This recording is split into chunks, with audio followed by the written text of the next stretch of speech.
जय सिया राम। भक्तों, शिव और शक्ति को प्रसन्न करने के लिए प्रदोष का समय अत्यंत शुभ होता है। प्रदोष व्रत को प्रभावी माना जाता है। प्रदोष व्रत के प्रताप से जीवन में दुख, दोष, दरिद्रता का अंत हो जाता है और खुशियां दस्तक देती हैं। 24 दिसंबर 2023 रविवार के दिन प्रदोष व्रत रखा जाएगा। ये दिसंबर माह का दूसरा और साल 2023 का आखिरी प्रदोष व्रत होगा। प्रदोष व्रत में प्रदोष काल यानी सूर्यास्त होने से 45 मिनट पहले और सूर्य अस्त होने के 45 मिनट के बीच शिव साधना की जाती है।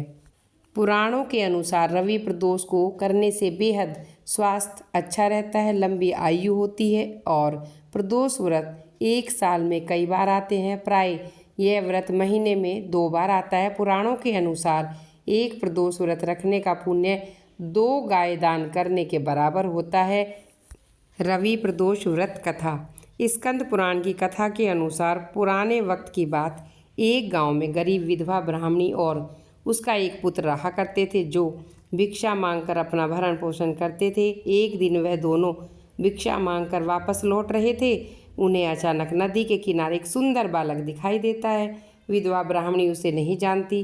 वह बालक विदर्भ देश का राजकुमार धर्मगुप्त है। उस बालक के पिता विदर्भ देश के राजा, जो कि युद्ध के दौरान मारे गए, उनके सारे राज्य पर दुश्मनों ने कब्जा कर लिया, जिसके बाद पति के शोक में धर्मगुप्त की माता का भी निधन हो जाता है। अनाथ बालक को देख ब्राह्मण महिला उस पर बहुत दया आती है और उस अनाथ बालक को अपने साथ अपने घर ले आती है।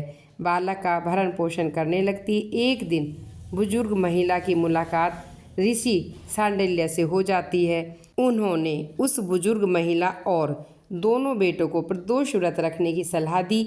इस प्रकार दोनों बालकों ने ऋषि के बताए अनुसार ब्राह्मणी और बच्चों ने संपन्न व्रत किया।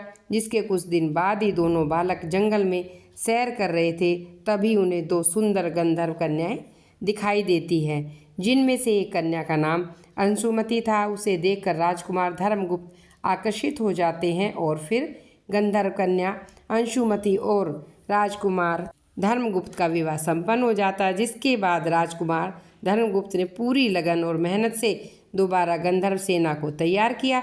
अपने विदर्भ देश पर वापस लौटकर उसे हासिल कर लेते हैं। कुछ हासिल होने के बाद धर्मगुप्त को यह ज्ञात हुआ कि आज उसे जो भी मिला है वो उसके द्वारा किए गए प्रदोष व्रत का फल है। जिसके बाद हिंदू धर्म में यह मान्यता हो गई कि जो भी इंसान पूरी विधि विधान के साथ प्रदोष व्रत करेगा और कथा सुनेगा, उसके आने वाले हर जन्म में किसी भी परेशानी का सामना उसे नहीं करना पड़ेगा और वह सभी सुखों को भोगने वाला होगा।